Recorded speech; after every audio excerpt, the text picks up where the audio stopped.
Good morning. Happy Sunday. Um, so I thought I would do a little bit of a podcast. Let me just have a sip of this.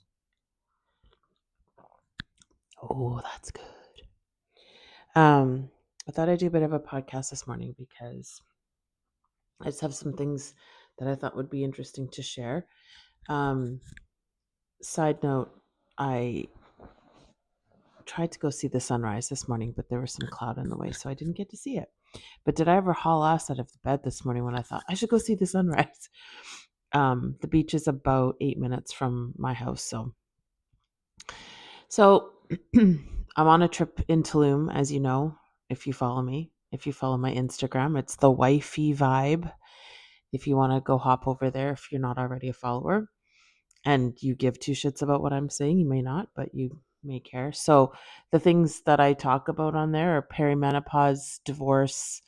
I'm going to start talking more about neurodivergency as it relates to my past marriage and just overall being 50. I turned 50 a couple weeks ago, and so those are the things that are sort of on my heart to talk about. I'm a straight shooter. I will never bullshit. I curse a lot, and I just sort of tell things how it is, tell things how they are. Yeah. Anyway, so what I wanted to, and I'm obsessed with this little microphone, the furry bits. I don't know what that means. I should be concerned by that, but that's what it is. So this morning I thought I would talk about, and the sun's coming out now, so it's gorgeous, but uh, talk about the idea that you can be in a beautiful place and still feel fucked up. And that's kind of been my experience so far. I've been in Mexico for 6 days. I've been in Tulum. This is day 5. And I have really come to see, I've become more clear about what's going on for me. And the reason I share it is because maybe this will land for somebody watching. My audience tends to be women between the ages of 45 and 65 who are perimenopausal or who've gone through menopause. Um, and we just have this way of looking at life where we just don't placate people anymore. And I think that's such a huge piece of perimenopause is not placating and not bullshitting.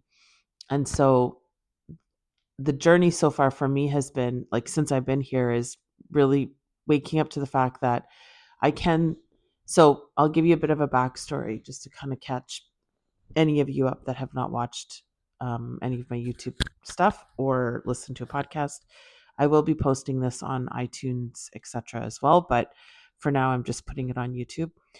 Um, I live I've been married for 20, we would have been celebrating our 25th wedding anniversary this year, together for 27 years. And my ex-husband, super amazing, wonderful human, but he's a neurodivergent. It used to be called Asperger's. That's what I still call it because it's easier. And so our marriage didn't work. And that's literally the only reason. And the reason I say that that's the only reason is because somebody who is neurodivergent and somebody who's neurotypical have a very hard time communicating each other's needs, predominantly my needs. I don't know how to explain them to him in a way that he's able to provide what a woman needs um, in a long-term fashion. So we've had many years of a couple weeks. It's been blissful because we both meet each other where we need to meet, and then it falls apart quickly after that. And it's been that way for our whole marriage, where it's now, I will say, I don't know two people who've tried harder than we have to make a go of it. And I'm always going to be very proud of that. But basically, we're done. There's a no turning back for me or for him. And we both know that we're just both too old to be trying to fake like this is ever going to change. It's not. We love our kids, we love our family, and we're very, very close. But in terms of like a romantic marriage relationship, we're done.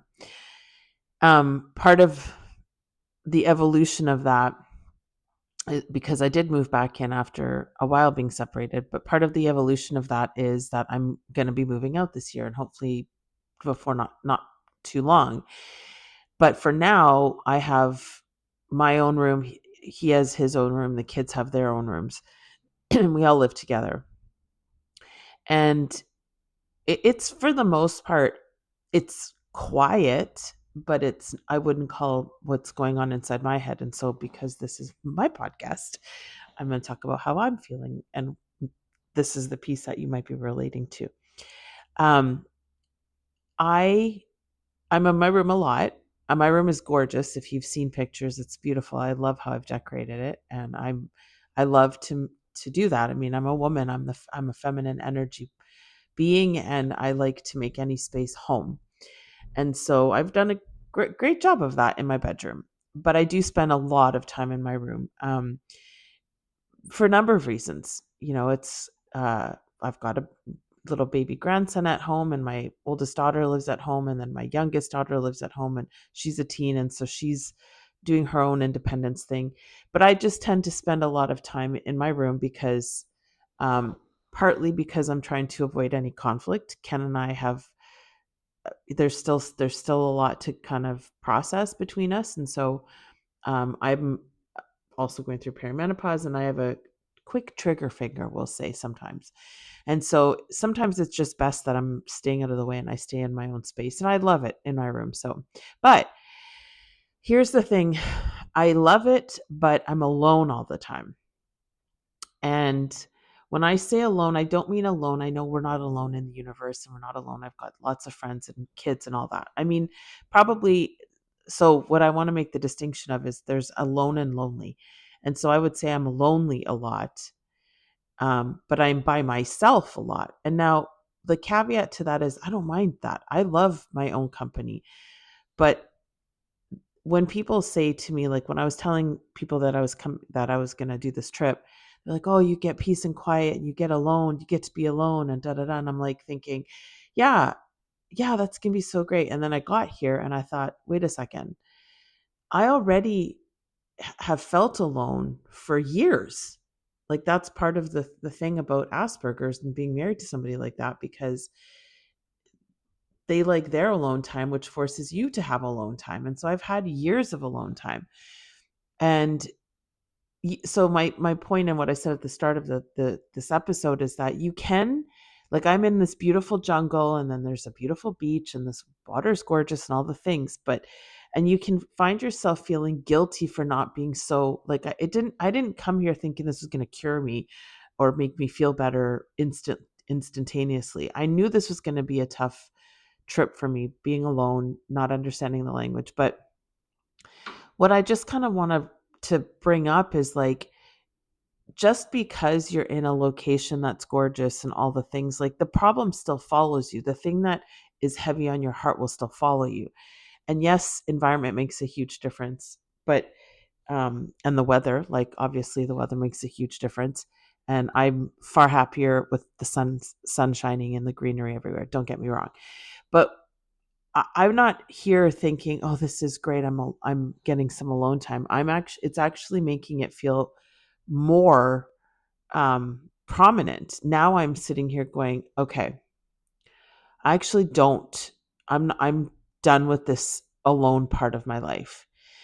And that might rub some people the wrong way, because they don't understand what it's like to be in the marriage that I was in. I don't want to be somebody like that. Ken's an incredible human, and I will love him forever and ever, and I've never loved anybody more than I've loved him.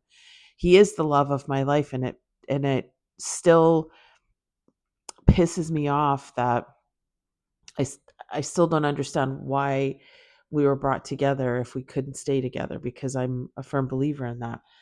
Um so hang on one sec. Oh, that's so good. So it's that whole thing, like, I'm still kind of pissed about it, right? I'm still trying to figure that out and ask God and the universe, like, what was the purpose of, like, of course our kids, but just him and I, what was the purpose of that for both of us for 7 years, to be kind of just miserable and not really, never any good flow, like maybe here and there, but for the most part it was very challenging. So anyway, I'm here and I'm sitting here the last 5 days, 6 days in Mexico trying to figure it out. Like I would say I'm done the solo portion of this experience in general. And when I say experience, I mean in life, and I'm ready. Now, that opens up an entire whole other can of worms. When I say I'm ready, that what does that mean? I don't know, because right now I know that I don't like it's such a weird sensation. It's like I want to be alone, or I want to be single, but I don't want to be single. Like a lot of women will say that. And there's a lot of, and maybe not, maybe this is just a story I'm telling myself, but I feel like there's still steps between me and a new relationship or meeting somebody or whatever. And maybe that's just my way of keeping myself safe and protected because there's still fear around dating. Who knows? I just know that coming here and being alone wasn't the prescription. And so now that I'm here, I'm clear that no, this is not the prescription that I needed. I needed sun and I needed like life in terms of nature, definitely. But did I need to be alone again? No. And so, why this is, I think, really incredible is like now I get to understand myself at this level and say, okay, cool. You actually don't need to be by yourself anymore. You really do want companionship. What that looks like, when that'll happen, who knows? But you've done it, this part. You don't need to keep doing this part. Um, and that's the clarity.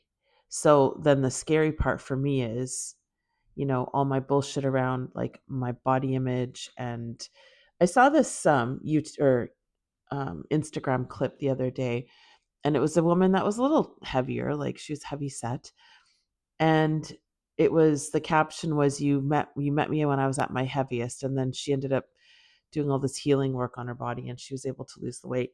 And that keeps kind of playing in my head. Like, you can see the sun starting to come very nicely. Thank you, sun. Um, but it's kind of playing rent free in my head where I'm thinking that'd be interesting, like meeting somebody at my size and then, healing my thyroid even further, which by the way, if you've been following me at all, holy shit.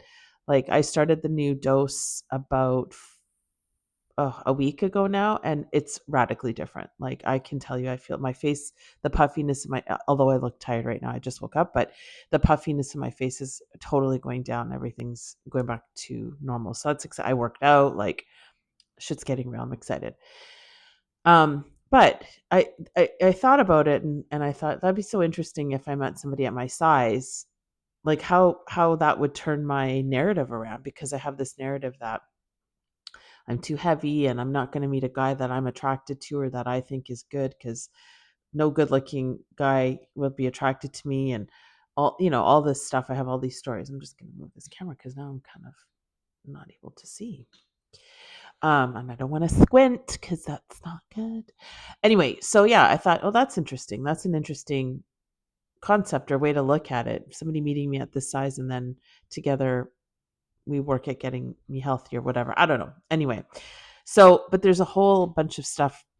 I feel like there's a whole narrative whole space between going, okay, we're done with this alone bullshit, this loneliness bullshit. And now I feel I've definitively, like, I don't need to do this experiment anymore. I'm cool by myself. I've been by myself for quite a long time, or have felt like I've been by myself, lonely. And so we're done with that now. But what does that mean? I don't know. We'll see. But I just want to leave you with, because I always want to have these little teaching moments. That's the coach in me. But I want to leave you with, like, you can still be in this beautiful place, but still have to do the work on things. Like, it's not just because I know sometimes we think we can just escape and it'll be fine. It's not like that, right? And I think the first few days when I got here, and it was very jarring on my system because it's jarring. My nervous system needed to catch up. Um, it's it's okay to be somewhere beautiful and still feel kind of like shit. Like there's no shame in that, especially at the season of life for a lot of us, right? We're going through perimenopause, etc.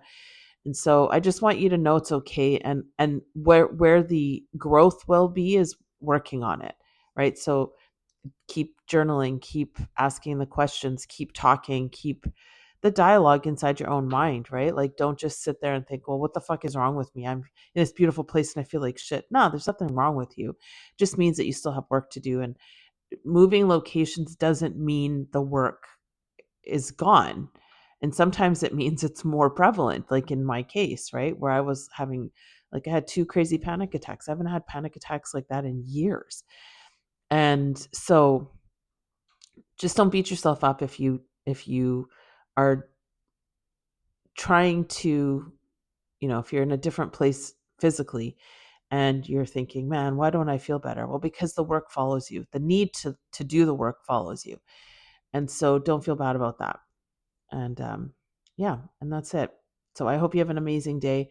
Thank you again for everybody who has been following this little trip so far. Um, I feel like there's a lot more to talk about, and I'm going to keep doing that. So I love you. We'll see you on the next one.